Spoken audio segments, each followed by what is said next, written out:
Good day, everyone. So it's me, Merissa Ocampo, and I'm affiliated at Fukushima Gakuen College in Japan. And I would like to share with you the research I did 2 years ago during the peak of the pandemic. And this is about the efficacy of self compassion on teachers' well being. Yeah, so before we start, I would like you to join me to have a minute now, so a minute of three, four, five breathing exercise. This will surely help us all calm down and relax now. So, what is 345? Yeah, so it is actually a breathing exercise that is extremely effective for people who are prone to anxiety or stress, and it could hardly be simpler now. So just breathe in 3 seconds and then hold for 4 seconds and then breathe out for 5 seconds. So we do this because when you out breath is longer than you in breath, you reduce activation of your stress state and encourage your body to move into what we call a thrive state. And you can do a few rounds of this breath or extend it to take 5 minutes. So listen to your body and see what works for you. So for now, we will only be doing it for a minute. So maybe a minute is only about 5 times. So we will do it 5 times, 3, 4, 5, no, breathing exercise now. Oh, and then also one more thing now. So while doing it, we can also try one of the five compassionate touches shown in the slide, such as hugging yourself or touching your hair or the belly hold, and then also the face embrace. We'll do like this, and then the two-handed heart here, and then also the arm caress like that. So either of these. Self-compassion touches can do, okay, while we are doing this a minute breathing exercise. Okay, so for beginners, so focusing on counting helps now, but you can also close your eyes you feel like if you feel like now, so in order for you to focus on something, and or you can open your eyes and focus on counting. So okay, so shall we start? And then I am going to count it for second 2 times, and then after that, then we will just do it quietly for about 3 times. Okay, so shall we start? Okay, ready. So I will probably do this one in order for me to touch my face like this. Okay, ready, start. 2, 3, hold, exhale, inhale, hold, exhale, inhale, hold, exhale.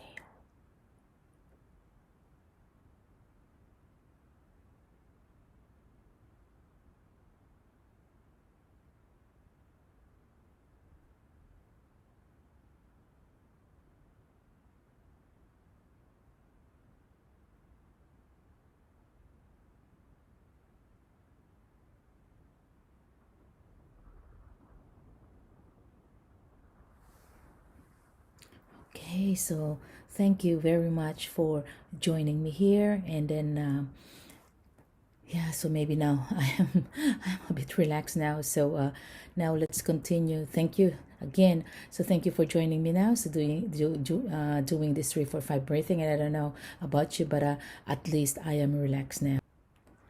Our profession as teachers is driven by a strong common purpose of making a difference in the lives of our students.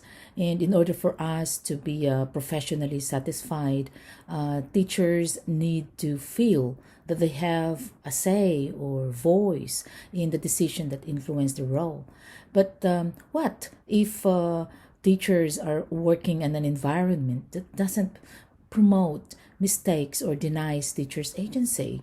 In those situations, there is no doubt now so that they can fall prey to anxiety, burnout, and stress. And for short, I always call it ABS now. So maybe later I will use the acronym ABS now. So which manifest in an array of negative feelings and emotions.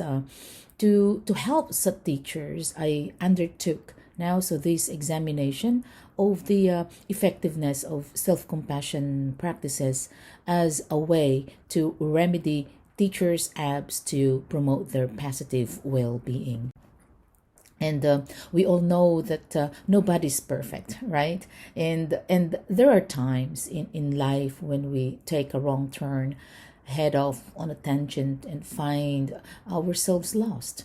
This is how some of the 30 teachers in Japan, these 30 educators who took part in this study felt. So, especially those inhabiting what we might call word of correctness. And so they felt that it seemed as though they were being judged, not for the things they did right, but for the things they did wrong, especially for the teachers whose case study I will share with you today. And in the world of education now, so attitudes towards mistakes and being right can lead participants to experience job-related dissatisfaction, unhappiness, and then anxiety, burnout, and stress. Now, and that is why this study started. As I mentioned earlier, this work comes from a desire to help teachers, and I am of the belief that teachers' anxiety, burnout, and stress can ruin the capacity to think positively and accurately. And this condition is neither emotionally, mentally, nor physically healthy because it affects not only work quality but also relationships with students and co-workers. And then, armed with this knowledge about the efficacy of self-compassion, I felt compelled to help ESL teachers to be mindfully aware of self-compassion's benefits to improve their well-being. And a very personal experience also motivated in this study. It started when one of the teachers I spoke to had her teacher's report returned by the person in charge in this kind of teacher's training report, no, and then filled with red markings with this unreadable handwritten kanji corrections and comments. And so these red ink red inked comments smashed her self-confidence, and the experience washed away her power to think positively and the willingness to finish her task. And then she also felt her brain started to wither like fallen leaves, so she couldn't control the reoccurring thoughts that she was unfit and incapable to do her job in such a non-autonomy promoting environment. And in this environment, so the language barrier made the situation even worse. In the narrative interview, she shared her 2 year silent quest to adapt herself to an environment that fitted to her. And then she started her feelings and emotions based on the accumulated experiences, leading to the development of self shame and even the thought that she would be going to the university the next day gave her tremendous stress, and hard breathing and then dizziness followed, and then she succumbed to negative comments towards herself such as being unworthy and then low confidence now and paranoia. And so this participant's red ink phobia kept playing on her mind repeatedly, and she began avoiding things that reminded her of the conversation she had with the person in charge. Questions like, "Can you read these kanji characters? I thought that you studied in this one of the prestigious university in Japan. Why you cannot read kanji? This is very simple." So this something like that. Now, so, and these questions cause memory loss, no, and then struggling with concentration, sometimes anger, really, and a negative view of both a self and the environment now, and this kind of negative, so the negative view of both self and environment, and then sudden vivid memories of the event increased to the point where she began taking sleeping pills prescribed by the doctor because she couldn't sleep at all, because so this kind of episode happening in the recent past kept on recurring in her mind. And then she started blaming herself for not having sufficient capacity to remember and learn Chinese characters quickly.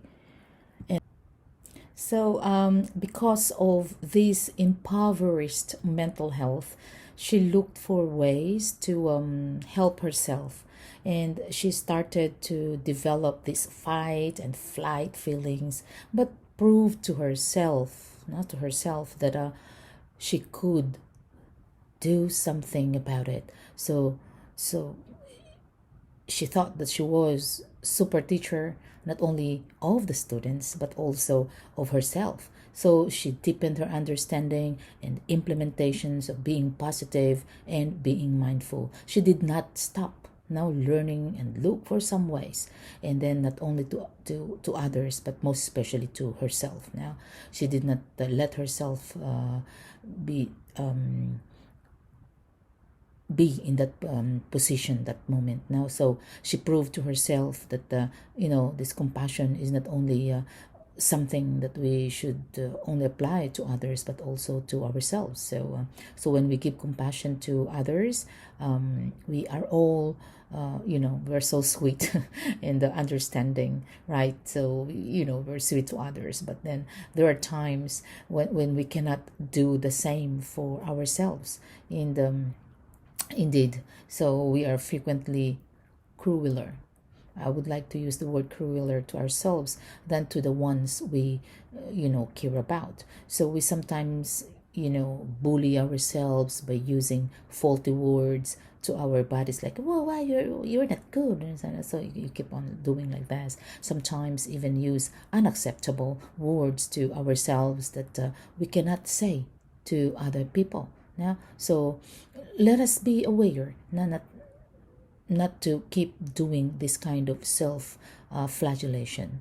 So self compassion is a way around this. So it helps to make ourselves part of the circle of compassion. So by embracing now, so the concept of self compassion, and with the guidance of these three elements of self compassion recognized by Neff. So this self kindness and mindfulness and even connectedness now. So Neff actually, she gave us a good guide, a very simple way to follow this kind of self-compassion. And of course it's not only Neff, so there are many researchers doing this, and even some gurus now. So because of those, so she embraced and acknowledged her phobia symptoms and even conquered them now. So she focused on its positive effects on her.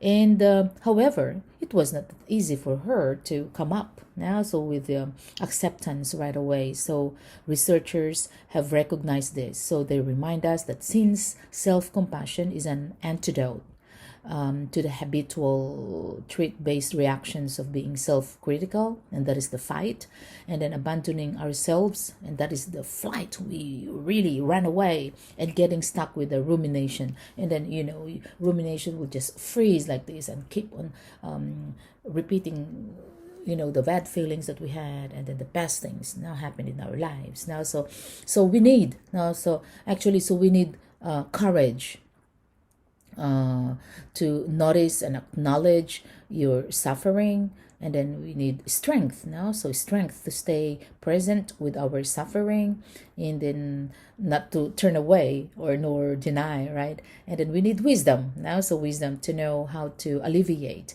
your suffering in a helpful way, and then and the commitment also to act to enhance your well-being now. So and how self compassion helped one of the participants.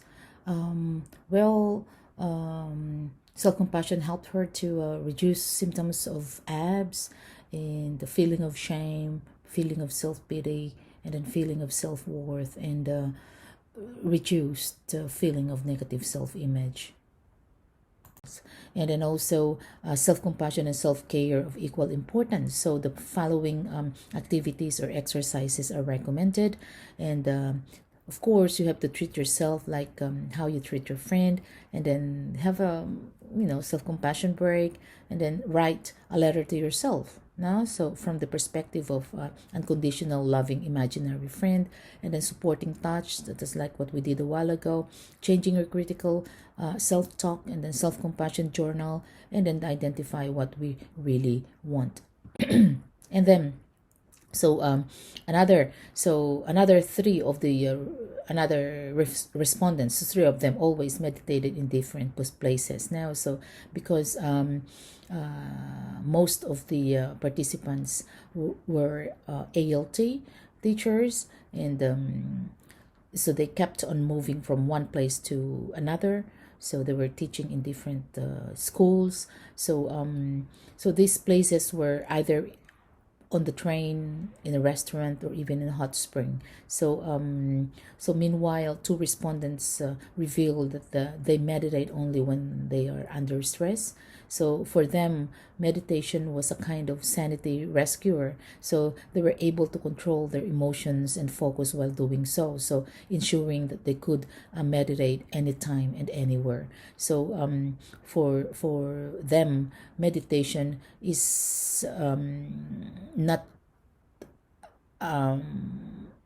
it's a kind of, yeah, so meditation is only when they feel really need of it now. So again, so for them it's kind of sanity rescuer. And then also the teacher who participated in this research, and especially the main respondents who overcame her red ink phobia, were able to strengthen and deepen their capacity for self compassion and appropriate self care. And the red inker cell also extended her use, if it is as her first step toward assisting other teachers who are suffering from anxiety, burnout, and stress. So, finally, I would like to leave you all with a message I wrote while doing this research. I encourage you all to be the master of yourself, the warmer of your soul, the provider of your strength, and the giver of self love. May you all be safe and healthy. Thank you.